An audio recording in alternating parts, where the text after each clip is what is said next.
Right. Hi, everyone. Thank you for tuning in to watch the next episode of the Athlete Hot Seat series. So we've had some really interesting people and some insights so far, and I know that's going to continue today as we talk to Polly Swann. Polly has achieved some pretty fantastic things both in and out of the boat. She's won world and European gold medals and silver at the Rio 2016 Olympics. You may actually have seen it in the news recently as she's been balancing her GB training with working as a junior doctor in the NHS, which is quite an amazing balance to be kind of striking at the moment. And we're really lucky that she's found time in her day to talk to us. So I'll just bring Polly in. There we go. Okay, Polly, hello. Hello. Hi there.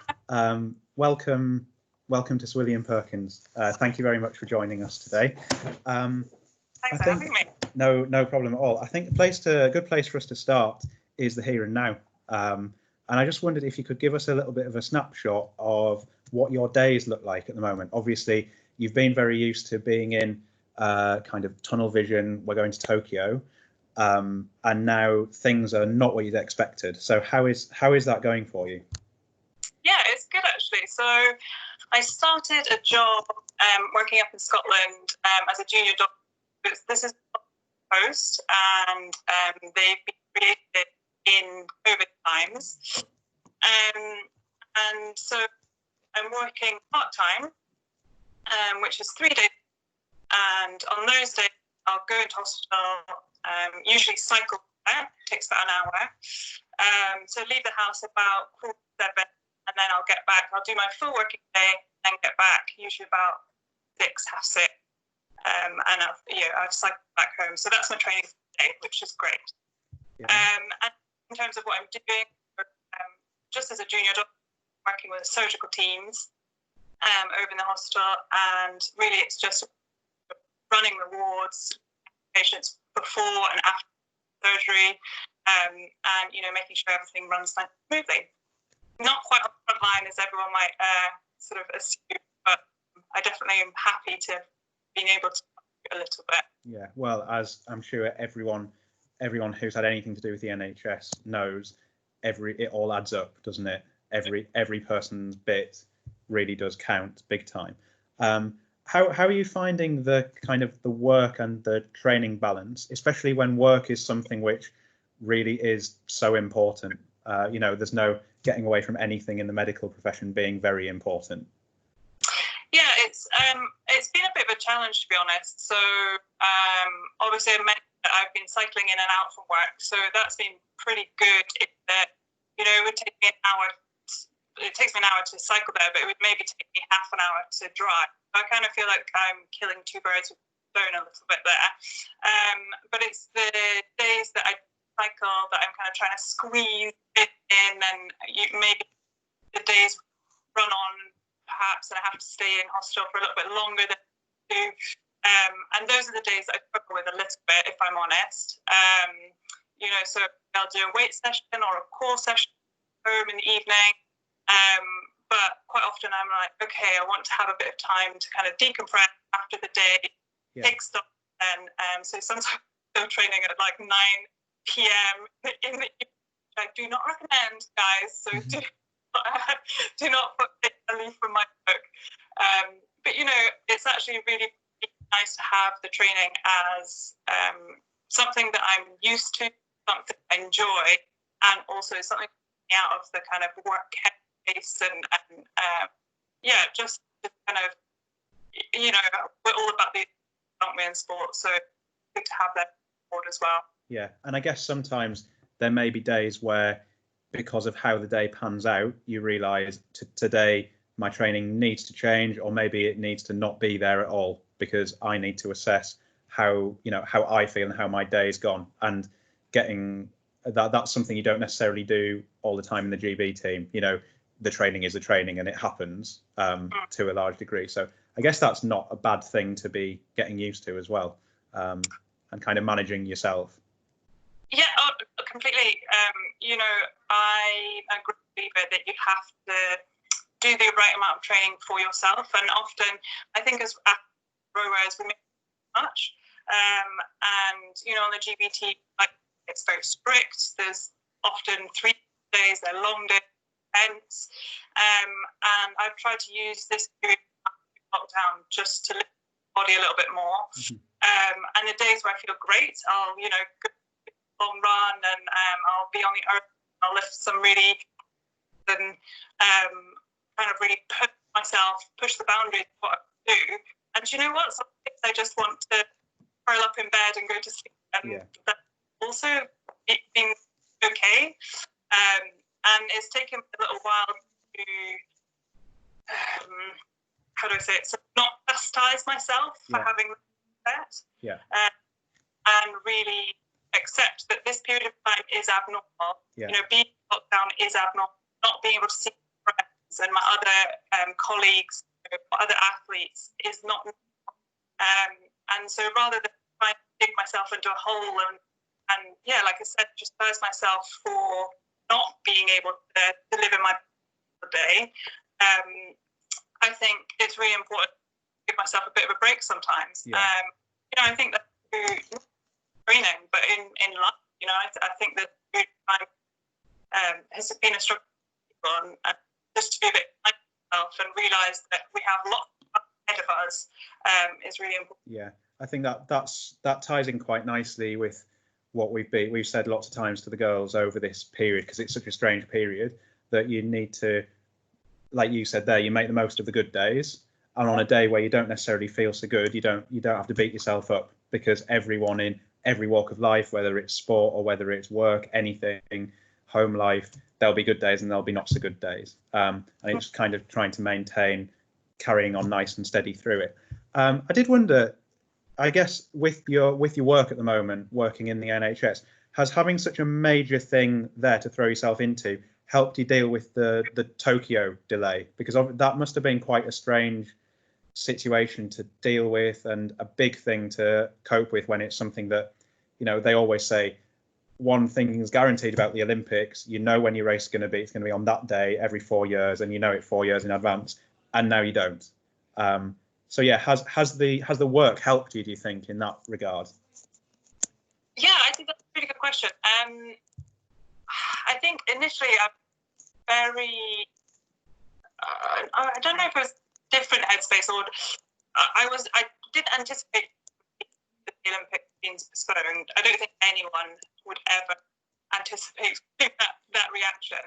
But I remember lockdown was happening, we had final trials, we had steep racing, the team was announced, and the whole time I felt really uncomfortable with the situation.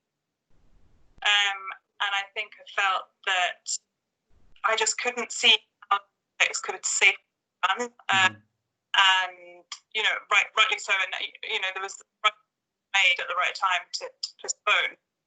So yeah, my first was relief. Lockdown continued, and I started working in the NHS.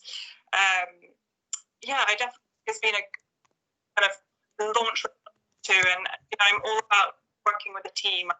I'm not an individual at all, and I find training on my really quite difficult.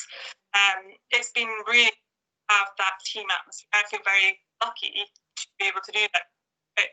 I think a lot of people are self-working, but actually for me, it's something that I crave on a basis, interaction with other people and working towards some group.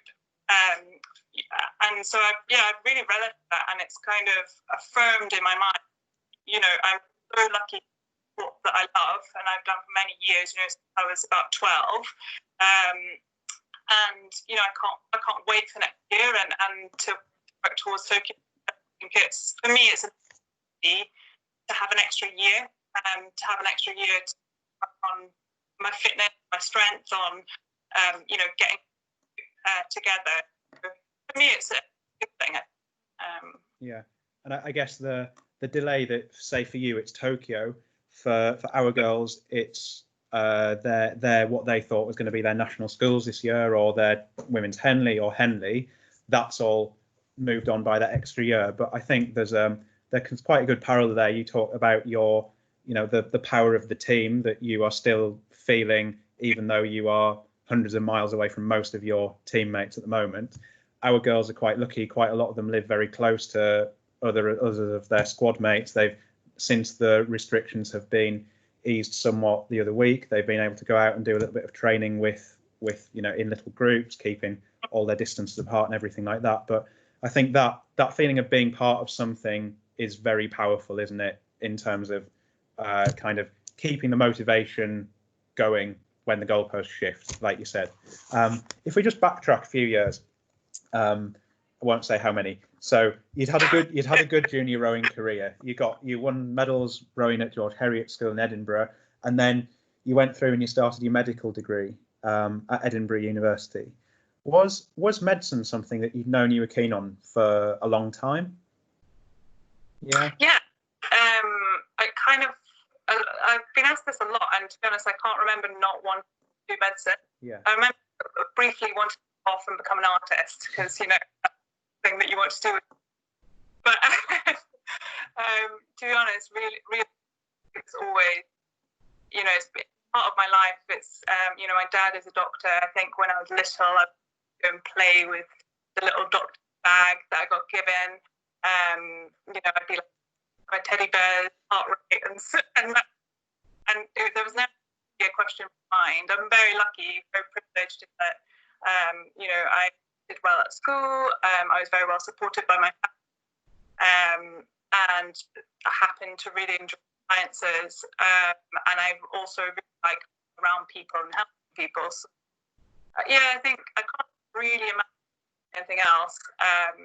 And I feel very happy that now that I've started work many years later, I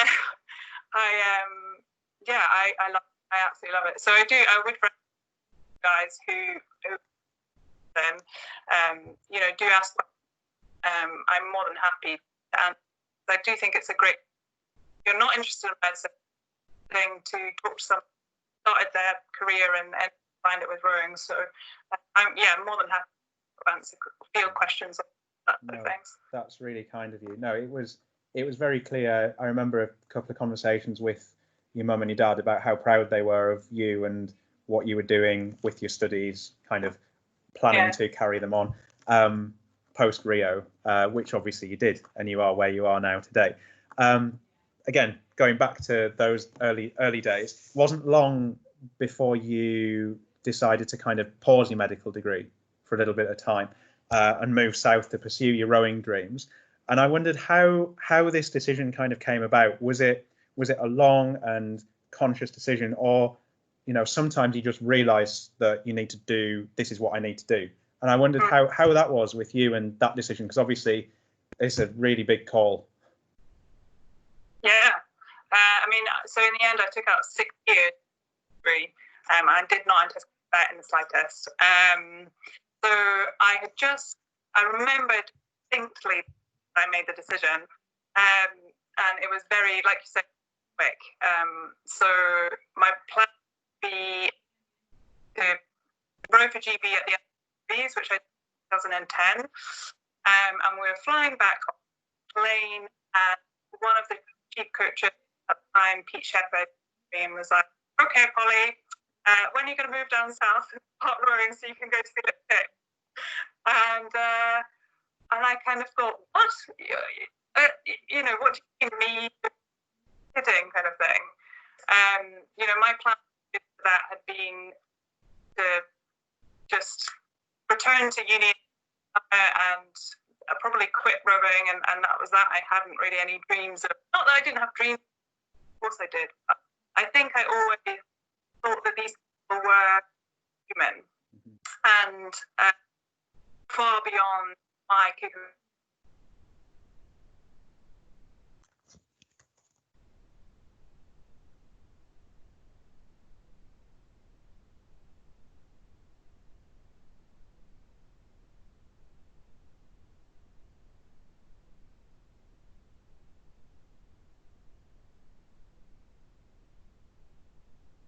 If not, can you still hear me? Sorry, Polly, you just disappeared for a sec. We got to the point where you thought that the people in the Olympic team were superhuman. Well, yeah, I did, and then had this long conversation with Jeff, and he said, no, absolutely not. I think that you could make the London team. So basically that evening, I made that decision. I just said, okay, I'm going to move down south. I've got 2 years. Let's see what we can do. So it was really sudden, like a 24-hour decision. So I got in contact with the university and also spoke to my parents, and very supportive. It was a bit shock for them. They were like, really? Do you? And yeah, so then that was me kind of making plans to come down south. It was very, very. Yeah. So it was that summer 2010 that you decided you were going to move down south. So you moved to Henley and you rode at Leander Club. You went to the European Championships in 2011, and then it was the 2012 season. And as you mentioned there, you were aiming for the London Olympic team, but then you things were going nicely for you. But then you I met a very lanky northerner. You did, yeah. At Leander. Yeah, lanky northerner. That was me, guys. Very good at teaching through it. But yeah, that season, in 2012, you suffered a back injury, didn't you? Yeah. So I think that's something that it is common across lots of sports, that at some point there'll be an injury that comes, but it is awful when it happens to you. And I just wondered how you dealt with that, and going on from what we just spoke about, this big decision to pause the medical degree, did it make you question that decision that you'd made to take that time out? Yeah, it was really difficult. So I spent a year and a half at Leander. I managed to get myself onto the team in January of 2012. I've been slowly scraping my way up the rankings, and by no means wasn't selected, but I was sat in a stroke seat, ready to go for our first World Cup in, gosh, now I can't remember, but it was the first World Cup season. So things were looking. I think had the season I not got injured, I probably saved at least a spare race in the Olympics, and then obviously all of that. And I'm not ashamed to say I went really dark time. It was dead. You put your whole life. And I felt really conflicted. So this is something, rowing is what I love. I'm passionate about it. And I'd kind of got the idea it was good enough that these people in the Olympics aren't superhuman. I could be wrong. And yeah, kind of crashing down. So yeah, I was really sad that, and I struggled a lot. But I think because I had that reaction and because I cared so much, I realised, okay, got to keep going with it. Can't just let it go back to medicine, because I think you'll regret life.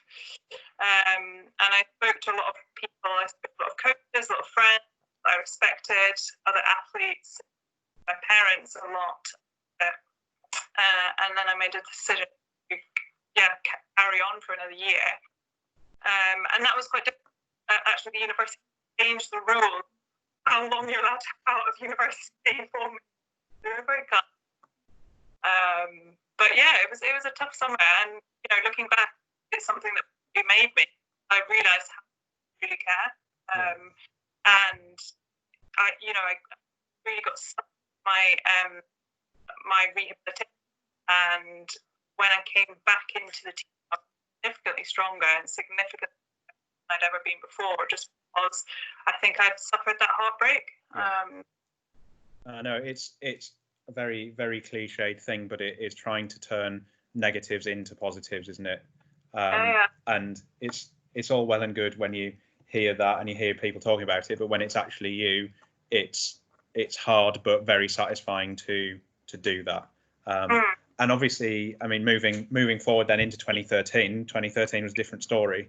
After like you say, the heartbreak of 2012 and the build-up there, you moved into the women's pair with Helen Glover, and that was a boat which had been undefeated en route to winning the Olympics the year before.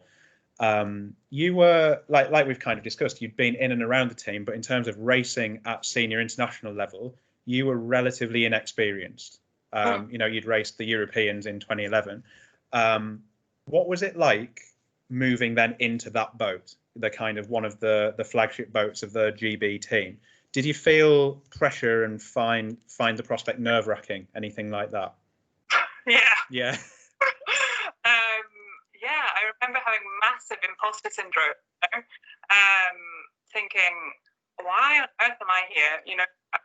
And don't get me wrong, I fought for that, and the combination did well. So I knew that I knew that good enough, I suppose. But you kind of, like I said before, you idolize people. Helen was an Olympic gold medalist, and in that boat, in that. And so, it's daunting. You don't want to, you're sort of worried to mess things up for them and not doing it right. It's a thing to balance, because obviously when you race, you have to have confidence in yourself, and you have to be so relaxed to be able to get yourself. But at the same time, thinking, oh my goodness, so much better than I ever want to let them down. That adds this pressure, this intensity, almost tenseness. Sometimes on my shoulder, that pulls my ears, bring them down, kind of thing. And it was I had to learn a lot that season, and I think that sort of built and changed me into the athlete I came, because I had to be able to deal with pressure. Because Helen is a phenomenal athlete, and she made sure we knew day one that we would go out and win the worlds. Yeah. Which obviously was new, completely different sort of ethos and mindset than I'd experienced before. Yeah. It was phenomenal. And towards the end, obviously, as I went through each race, built confidence, and the more and more people you meet on the field, the more relaxed you can be. So by the end that season and in Wales, I definitely felt much more relaxed, much more confident in myself, and I definitely grew. Sure. Yeah. Well, to start off with, it's scary. It was definitely a partnership that worked. I had a little look back, and you actually led every single marker in every race that you did in that pair all season, which is fairly conclusive, really. Just going back to that kind of imposter syndrome that you mentioned. So for the last 3 years at Perkins, like with many schools, we've had some or a number of J16s who row in the first day, and they're often mixed with a number of more experienced sixth formers, either lower sixth or upper sixth. Something that I kind of always say to them, the younger ones, is that if they're good enough, they're old enough, and they're in the boat because they're good enough. And they then know that they've got the coach's backing, and they're there because they believe in them. And I just wondered, with you in the 2013 pair, did the rowers and the coaches make you feel like that? Obviously, you say Helen was very clear, we're going to win the worlds this year, and this is how we need to do it. But were there certain things that they did, and the way that they introduced you to the project, and things went on, that made you feel like that, like they backed you? Yeah, I suppose. So I'm trying to think back a while ago. Oh my goodness, time flies. But I remember Robin was very good to kind of give time to me and give me that. I think they had to pair up. They were looking at other people, but they made a decision that I was the right person for the job. And no one else actually. I personally, in the end, wasn't tested against any other rower. They were all tested together. Yeah. And they said, we just confident in what you could deliver, that we didn't want to wear. And I think that gave me a lot of confidence. Yeah. Rightly or wrongly, I don't know. And also, often when we were having back sessions or video sessions, this sounds really silly, but I remember him saying, "Oh, it's really bizarre. You look exactly like Heather when we're rowing along." And So Heather was the girl who'd been in the boat the year before at the Olympics. So Heather had won the Olympics the year before. But there was things like got some PEs. So in training, we maybe some one pages we did, and just things like that. He would side and calmly be like, this is you are, and this seat is. And it's funny, I remember being that.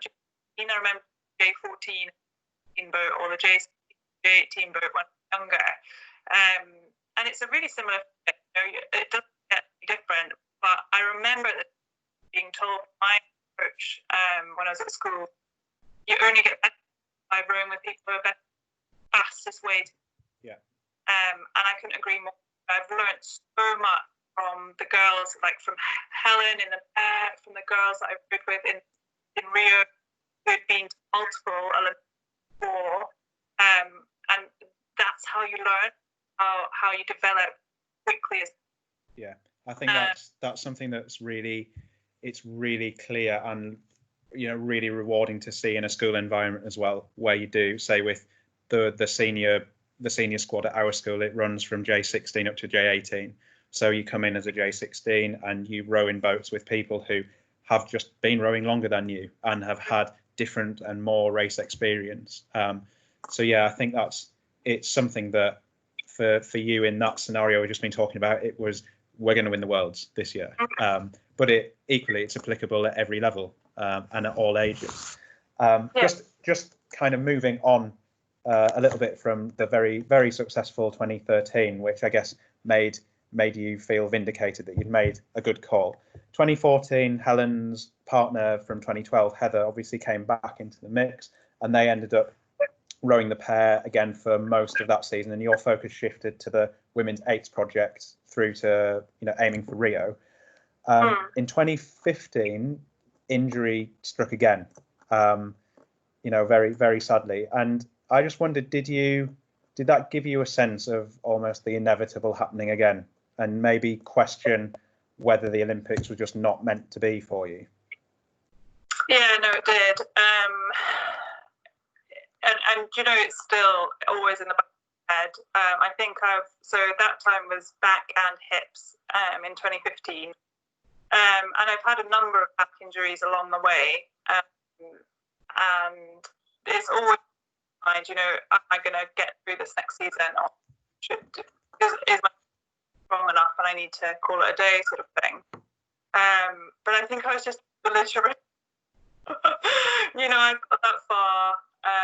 I'd proven to myself I was good enough for the 2013 season.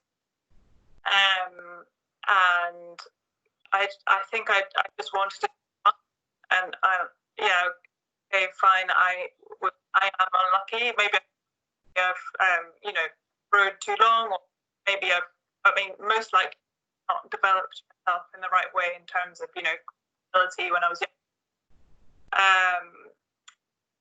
And so that's probably why I'm prone to injuries. But I think I just wanted to go to the Olympics much to think about it at the time. It was there. I was worried that it again, but I knew we had a great group of women coming up through the ranks and already in the system. I wanted to be part of it. I was, make it happen, no matter what. So it's that stubbornness and belligerence, like you say. You saw that it got you through 2012, and you believed that 2016 could be like another 2013 for you. It was probably that time as well, because I'd done it before. Yeah. But I know the bill. I know I've got to go swimming. I've got to go get really strong in the gym, and I did. I was, I serious my arms. Yeah. But and in fact we did a lot of cycling that summer, didn't we? Yeah. And so just worked on that were maybe my weaknesses and that I could take forward for the next years. Yeah. No, that's really good to hear. And that remembering things that you've done in the past, I think, can quite often be a really powerful way of making you believe in what could come up ahead. Say for some of our girls that have suffered with injuries that have kept them out of the boat for a period of time, the stuff that they have done doesn't go away. No, it's still there as stuff that you've seen, witnessed it happen, and it can help you believe that it can happen again almost. Of course, if anything, sometimes it refreshes, you're ready to. So yeah, I would just say, take every opportunity, whether before, whether being a bit younger going into an older category an opportunity, or whether maybe you're time out the boat for an injury, and you're being really fit on the bike or really strong in the gym, or there's opportunity no matter where you are, and take hold of them. Yeah. And it's interesting something you mentioned there. Matt and George Ruster said exactly the same a few weeks ago. They feel like some of the injuries that they'd encountered potentially could have been either made a lot less severe or not happened at all if, when they'd been younger, there'd been more of a focus on their core stability and their strength and conditioning, which obviously, as sport moves on, what the juniors in the country do now is very different to what we did when we were younger. So that's another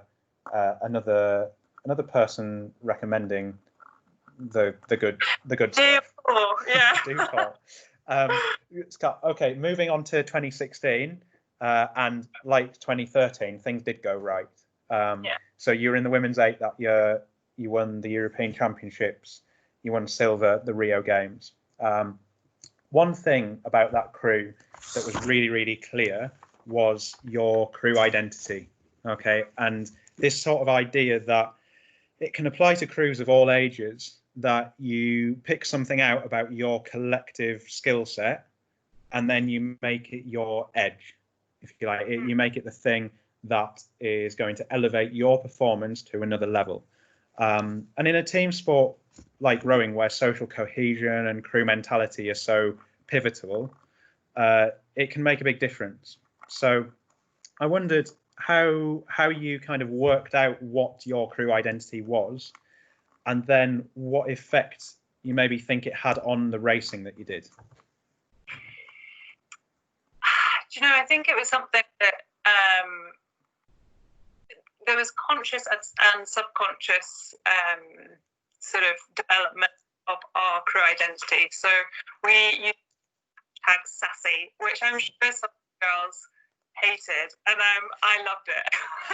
And then we also, I remember we had conversations about wanting to impose ourselves, not just on the team, but on the boat park. So you come to the team, being part of the is in itself already, you very much impose yourself onto the rest of the country. We're so big. There's so many people in one. And then we had our within that. And I think, the fact we had someone like Swann, who'd been 5 Olympic Games. We had Katie and Jen, their third.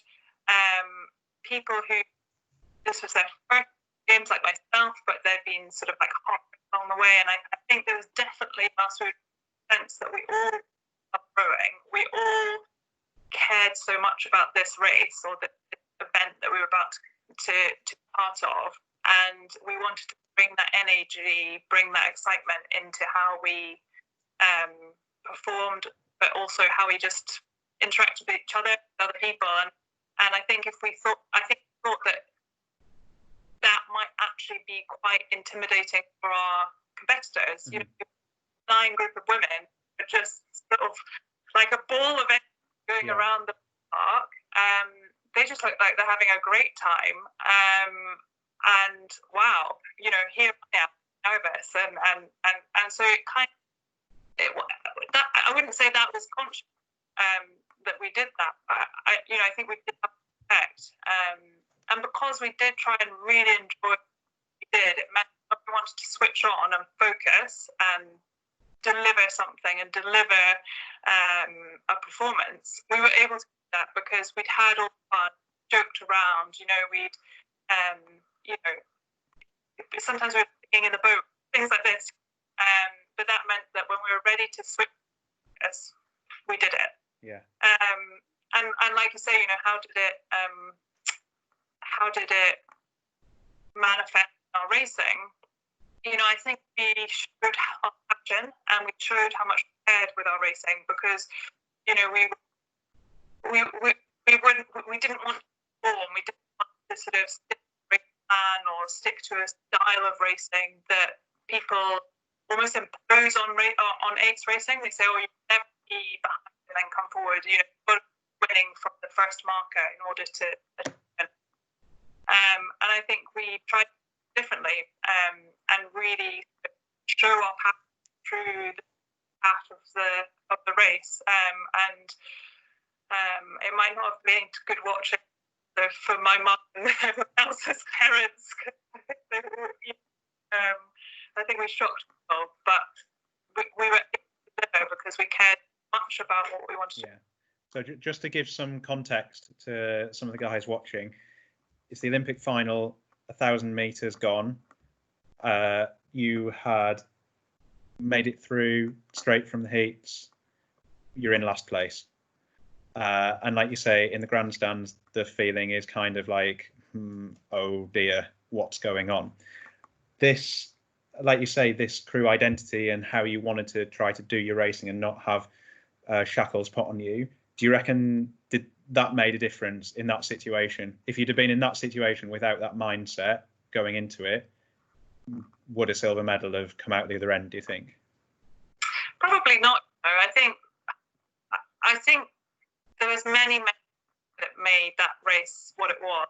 So going from last position, really quite off the back, you know, I think there's open water at one point, and to come through and silver medal, I think, and you know, it's really, I had a catch up the other day with the guy, and I think everyone happened was quite different, and I found that really interesting. So my perception that we really our first K and the start was terrible, and I remember thinking, oh no, you know, how are we going to claw this back? And then I remember feeling this overwhelming sense of, no, you can do this, and the passion I have for not just rowing, just the event, the all in it. I didn't want to let the girls down, and I wanted to achieve something myself. It just hit me like a train. And then I basically put in what I would put in at 2-3 go in at 6. And kind of off we went. And I felt this ball of energy build as we went down. So, but yeah, I mean, another one of the girls, they might say something completely different.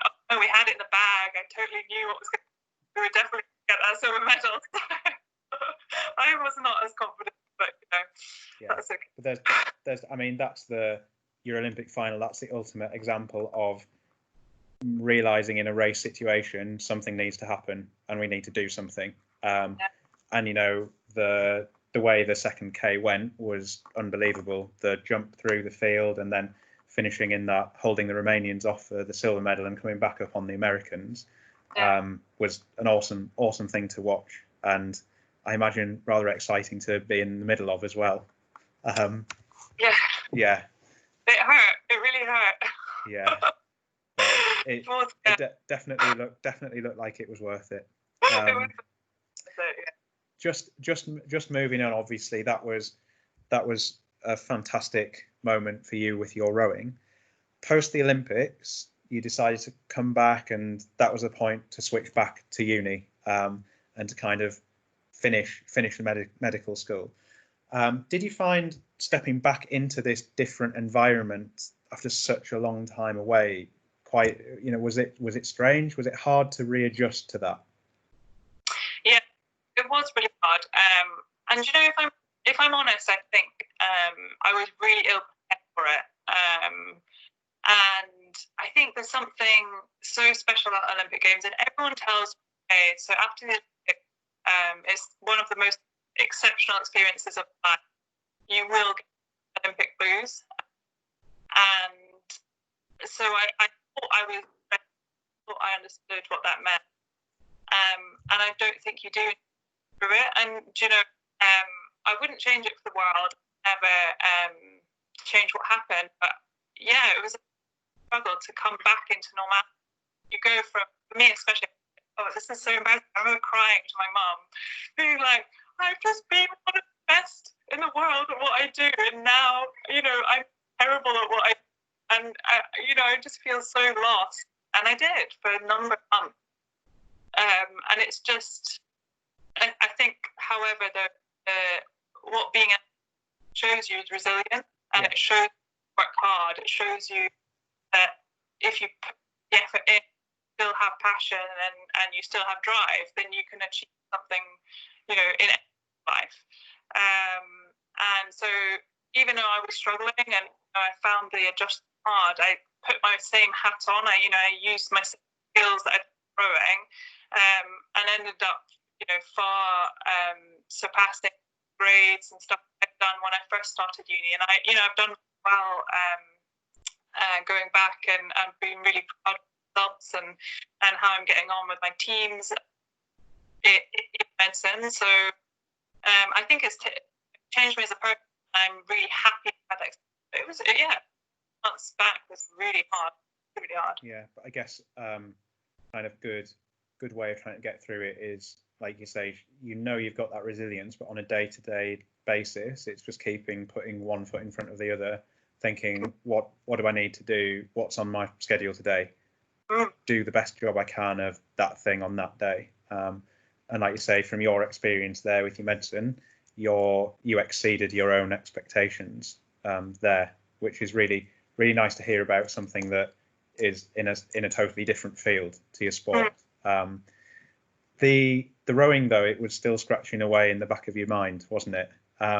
When did you know? Obviously, 2016 was Rio. When did you know that you needed to give it another go and another shot? So the first year back from Rio, so 2016, 2017, I hardly did any exercise. I'm very ashamed to say, not recommend for anybody who's going. I remember January, February, I think I did runs and a couple of cycles, and I felt like my heart was going to explode from my chest.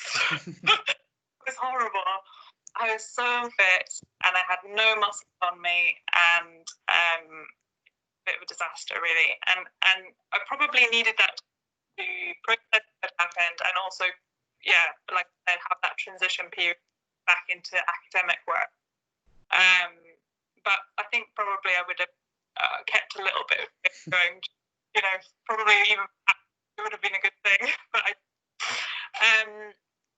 and that year, so any rowing, but I just couldn't stop about rowing, which is a big deal, isn't it? I was on looking up online all the results of who was winning trials, what were what international, who was winning what in literally every, I mean, I couldn't stop thinking about it. And I remember my partner at the time, he was a rower, and he was really, you know, he was not interested about talking about rowing. He was like, the guys were getting on with themselves and wish them luck like that. But, you know, he was happy to be in his life and wanting to move forward. And I just remember, like, no, I want to talk about rowing all the time. And so I think then I realised, okay, you're not over it, and you're still care, and it's still, you've got another opportunity. You've done Olympic Games. Why don't you just give it a try? So started training, or like starting to build in some training, probably September, October of 2017. And you know, it's the story of my life. I got a bit injured. Actually didn't end up going rowing then until the next summer. So it was 2000 and where are we now? Yeah. So it would be August 2018 by the time I actually managed going in a rowing boat, and built my way. Yeah. So. Well, it definitely worked, didn't it? So 2019, you qualified the women's four for the Tokyo Games, which actually will be the first time the women's four has raced at an Olympic Games since the the world governing body equalised the kind of gender balance with seats, which is a really cool thing to see. And again, that's something that our girls will see at Henley. Now they're bringing in the junior women's 8 as well as the quad, so that it mirrors the boys. Next season, there'll obviously, with the delay, be a whole load more testing, selection for Tokyo 2021, as it will be. And I guess just keep approaching it bit by bit and doing the best job you can each day of your thing. Yeah. Doesn't need to be any more fancy than that, does it? No, I'm a real believer. Got to certainly for me, that I've learned over the years, that you've got to kind of take one step at a time. It's the overall picture, and pick. For me, it's about picking the day I want to go and push the boundaries, and that's not every day. Yeah. And okay, so it's, it might be different in a full-time day. Of course, I can't push myself to the max every single session, because I still have to get up tomorrow and do another 3 sessions. But as a trainer as well, you can't be expected to be flat out every single session. So for me, next year, about picking the times that I want to shine and show what I'm about and what I'm made of, and then for the other stuff, just calmly getting through the training and making sure I'm doing enough to keep myself healthy, and for I can develop as a rower as much as possible during that time. Yeah. Well, I think that's great advice for everyone watching, or anyone that will watch this, that has aims and goals with their sport, and even things that aren't sport as well. Polly, thank you so much for joining us today. All the best for the time ahead with everything that's coming up. Stay safe every day with your work. Thank you for watching at home, and we hope to see you soon as well. Okay. Thank you. Thank you very much. Bye. Bye, everyone.